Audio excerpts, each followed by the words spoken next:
बार पढ़ ली ये लाइन, दिक्कत गरीब पैदा होने में नहीं है, गरीब मरने में है, लेकिन मानना आज भी नहीं। हम सब जानते हैं कि गॉड सबके बैंक अकाउंट में पैसों से कीमती चीज डालकर भेजता है, वक्त। सारे अरबपति वक्त को सही जगह इन्वेस्ट करने से बने हैं, पैसों को नहीं। पूरी दुनिया देख रही है वॉरेन बफेट ने सही जगह पैसा लगाया। किसी ने नोटिस नहीं करा कि उन्होंने पैसा नहीं, टाइम सही जगह लगाया। 6 साल की एज में वॉरेन बफेट ने ग्रोसरी स्टोर से 25 सेंट्स का कोका कोला और च्युइंग के पैक्स खरीदकर 5% प्रॉफिट पर उसे डोर टू डोर सेल किया करते थे। उनके साथ ये बच्चे सारे खेल रहे थे, वॉरेन बफेट काल के इस घोड़े पर सवार हो रहे थे। 5 साल के बाद 11 साल की एज में शेयर मार्केट में आए, पैसे ना होने का बहाना नहीं करा, वक्त बर्बाद नहीं करा, अखबार बेचना स्टार्ट कर दिया। $175 महीना कमा कमा कर स्टॉक में डाले। ऐसा करके 16 की एज में $53,000 कमा लिए। सिर्फ पैसा नहीं, पहले वक्त सही जगह इन्वेस्ट करा। बिल गेट्स खुद कई बार वॉरेन बफेट के टाइम मैनेजमेंट की तारीफ कर चुके हैं। रिसेंटली एक इंटरव्यू में कहते हैं कि मुझे याद है वॉरेन ने मुझे अपना कैलेंडर दिखाया था, उन्होंने हर एक मिनट को पैक करके रखा हुआ था और उनका मानना था कि काम करने का एकमात्र यही तरीका है। वक्त किसी भी फकीर को राजा और किसी भी राजा को फकीर बना सकता है। डोंट किल टाइम, वक्त को मत मारो,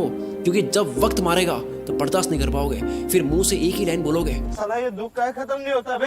कारण सुन लो ध्यान से, कोई भी बीमारी बिना कारण पता करे खत्म नहीं कर सकते। 2 सबसे बड़े कारणों की वजह से आप वक्त बर्बाद करते हो। पहला, लैक ऑफ एनर्जी नहीं है, मूड नहीं है, मन नहीं है, जो भी कहते हो। दूसरा, वक्त कहाँ दे पता ही नहीं है, लैक ऑफ पर्पस। कल कर दूंगा, अभी करता हूँ, अभी मन नहीं है। जो इंसान सिर्फ फील हो, मन हो तब काम करता हो और जो रोज प्लानिंग बदलता हो, वो कभी अपना दिन पकड़ नहीं पाएगा। काल का ये घोड़ा तो दौड़ेगा ही, बैठने का आपका मन हो या ना हो। कल करे सो आज कर, आज करे सो अब, पल में पढ़ ले होएगी, बहुरी करेगा कब। सबने ये सुना है, पर अभी मॉडर्न लोगों के लिए नई लाइन आई है, आज करे सो कल, कल करे सो परसों। इतनी जल्दी क्या है भाई, जब जीना है बरसों। जिसे खाली बैठने की आदत लग गई या बस फोन में लगे रहने की आदत लग गई, वो लाखों घोड़ों की फौज को जाने दे रहा है, जिन सब पर एक एक मेहनती इंसान सवार हो रहा है। लेकिन उस भीड़ में से सिर्फ एक घोड़े पर राजा सवार नहीं हो रहा है, क्योंकि राजा का मन नहीं था। लेकिन काल का घोड़ा तो राजा छोड़कर जाता है। जिस तरह वक्त बर्बाद करना एक लत हो सकती है, उसी तरह वक्त को काबू में करना भी एक बहुत अच्छी लत बन सकती है। मेरी एक बहुत पुरानी लाइन है, नशा करना है तो मेहनत का करो, बीमारी भी कामयाबी की लगेगी। अब मैं एक सिंपल सा क्वेश्चन करता हूँ, क्या आप Instagram, Facebook, shorts, reels, TikTok, अगर बाहर हो इंडिया से, स्नैपचैट, व्हाट्सएप, ये सारी एप्स यूज करने में पैसा दोगे? अगर आपको पैसा देना पड़े तो कितना पैसा देकर आप इनको तब भी यूज करोगे? मानते हैं सारी एप्स को यूज करने में आपको 1000 रुपए लगे महीने के, काफी लोग यूज करेंगे तब भी। 3000 थोड़े कम हो जाएंगे, 10,000 देना पड़े तो होगे कुछ रईस दे देंगे तब भी। अगर यही चार्ज 20,000 रुपए, 30,000 रुपए हो तो शायद कोई सोशल मीडिया यूज नहीं करेगा। पर आप तो ऑलरेडी इससे ज्यादा पे करने वाले रईस आदमी हो। वक्त एक करेंसी है। दिन के 6 घंटे काम करके अगर कोई 30,000 कमाता है, अगर वो सैटरडे संडे ऑफ रखता है तो उसके 1 घंटे की वैल्यू इस कैलकुलेशन के अकॉर्डिंग 227 रुपए होती है। अगर पर डे 5 घंटे फोड़ता है, 227 इंटू 5, 1135 रुपए पर डे, 34,050 रुपए मंथली लग रहे हैं। हिसाब केवल पैसों का नहीं होता, अटेंशन और टाइम का भी होता है। कोई 6 घंटे काम करके 30 कमाता है तो उसकी ये महीने की प्राइस क्या लगता है, कैसे डिसाइड होती है? कौन ये 30,000 डिसाइड करता है? डिसाइड करता है वो खुद जो कमा रहा है। हर इंसान के महीने के घंटे की प्राइस डिसाइड होती है कि काम के बाद वो अपना वक्त कहाँ दे रहा है। सोचो कोई अपने काम में अच्छा होने में रोज 3 घंटे दे रहा हो, क्या उसके काम की प्राइस 6 महीने बाद सेम रहेगी? लेकिन यही 3 घंटे रोज नेटफ्लिक्स को दिए जा रहे हैं और ये समझ रहा है कि केवल महीने के 199 ही लग रहे हैं, लेकिन वो 199 नहीं है। 3 घंटे मतलब 681 पर डे, महीने के 20,430।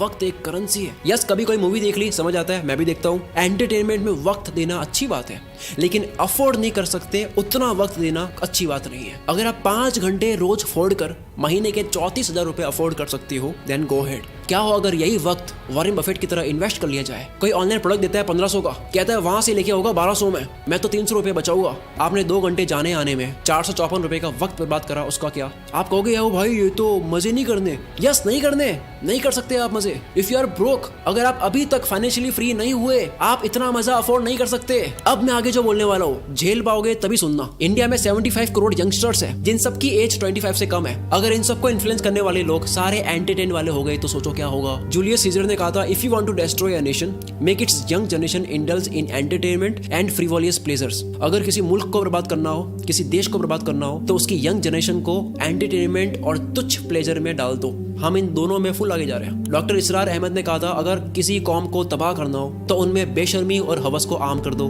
एंटरटेनमेंट का इतना कंटेंट पहले इस पृथ्वी पर कभी नहीं था। जब रोमन कंट्री के लोगों को गुमराह करके रखना था, कंफ्यूज करके रखना था, तब पता है क्या खोला गया? एंटरटेनमेंट के लिए सर्कस। रोमन एम्पायर का एक कॉन्सेप्ट है ब्रेड एंड सर्कसेस, कि अगर लोगों को सिर्फ खाना और मनोरंजन मिलता रहे तो उन्हें सरकार और समाज के बड़े इश्यूज की परवाह नहीं होती। आज वही सर्कस हम लोगों को मीडिया दिखाती है ताकि आपका ध्यान पॉल्यूशन, टैक्स, जीडीपी ऐसे मुद्दों से हटे। आज वही सर्कस सोशल मीडिया और ओटीटीज है। मैं सर्कस और एंटरटेनमेंट के अगेंस्ट नहीं हूँ। एंटरटेनमेंट अगर आपकी मर्जी से हो तो ठीक है, पर अगर एंटरटेनमेंट आपकी कमजोरी हो या उससे आपको रियल वर्ल्ड से भटकाया जा रहा हो तब ठीक नहीं है। असली दुनिया से थोड़ी देर के लिए एस्केप होना ठीक है एंटरटेनमेंट के लिए, लेकिन पूरी जिंदगी बेहोशी में ही निकाल देनी। इन 75 करोड़ लोगों का ध्यान कहाँ जा रहा है? दिन के 1-2 घंटे भी अगर वो मजे में दे दे, उसके बाद भी कितना वक्त है, तो फिर वक्त को काबू में कैसे करे? तैयार हो गए सुनने के लिए? समझ आ गया? तो आओ अब सुनो। देखो, अब तक 100 प्रोडक्टिविटी हैक्स आ चुके हैं। 2 minute rule, focus on diet, learn to say no, art of delegation, 10,000 arts, 80-20, start earlier, side blockers, ये सब बहुत काम किया है। पर हार्वर्ड ने 100 प्रोडक्टिविटी हैक्स पर स्टडी करने के बाद, उन तरीकों पर स्टडी करने के बाद जिनको इस्तेमाल करके आप कम टाइम में ज्यादा काम कर सकते हो, काल के इस घोड़े पर सवार होने के 100 तरीकों पर स्टडी करने के बाद सबसे कारगर प्रोडक्टिविटी हैक पता लगा है, टाइम बॉक्सिंग टेक्निक। अर्थ का हर कामयाब इंसान इसे यूज करता है। हफ्ते के 100-120 घंटे देने वाला इलॉन मस्क जो मल्टीपल कंपनीज चला रहा है, इसी फॉर्मूले की वजह से। डेनियल मार्कोविट्स लिखते हैं, टू डू लिस्ट बनानी बंद करो, काम की एक लंबी लिस्ट बनानी बंद करो, क्योंकि एक लंबी लिस्ट को देखने के बाद में आपकी चॉइस बढ़ जाती है, आप कंफ्यूज रहते हो कि पहले कौन सा करूं। दूसरा, ये एक काम आपके सामने 3 मिनट का है, दूसरा 30 मिनट का है, पहले 3 मिनट वाले को करना चाहोगे, 30 मिनट वाला आप लास्ट में करोगे, जबकि हो सकता है कि 30 मिनट वाले को सबसे हाई एनर्जी में करना था। इस लिस्ट की प्रायोरिटी आपकी डे एनर्जी के अकॉर्डिंग नहीं होती है। और सबसे बुरी बात, इस पूरी लिस्ट का कोई गोल समझ नहीं आता, कॉन्टेक्स्ट समझ नहीं आता, पर्पस समझ नहीं आता है, बस लिस्ट को कंप्लीट कर रहे हैं, वाई क्लियर नहीं है। इसीलिए टाइम बॉक्सिंग इज पावरफुल। हर काम को लिखो मत, हर काम को वक्त के साथ में पैक कर दो।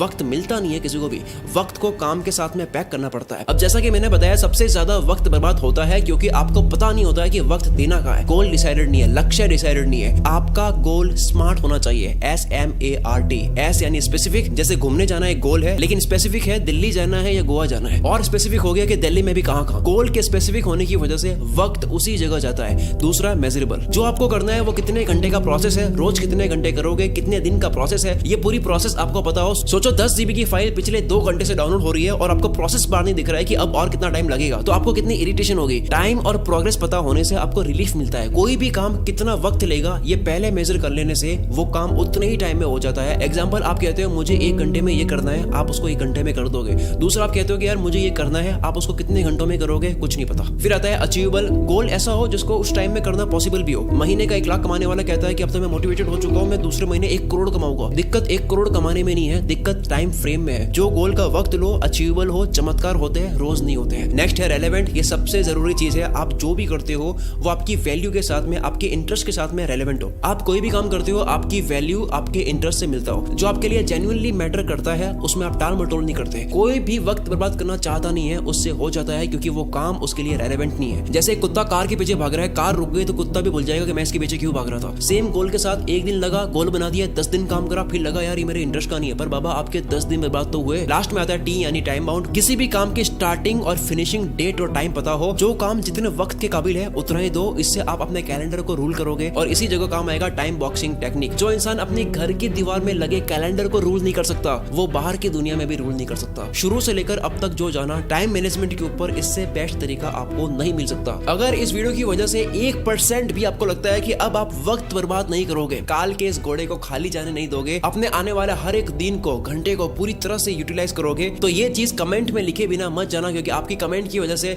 इस वीडियो को सपोर्ट भी मिलता है। और दूसरा, जो भी बात एक बार आप लिख लेते हो तो उसके होने के चांसेस बहुत ज्यादा बढ़ जाते हैं। अगर आपको समझ नहीं आ रहा है कमेंट क्या करूं, आप ये लिख सकते हो कि मैं अपने आने वाले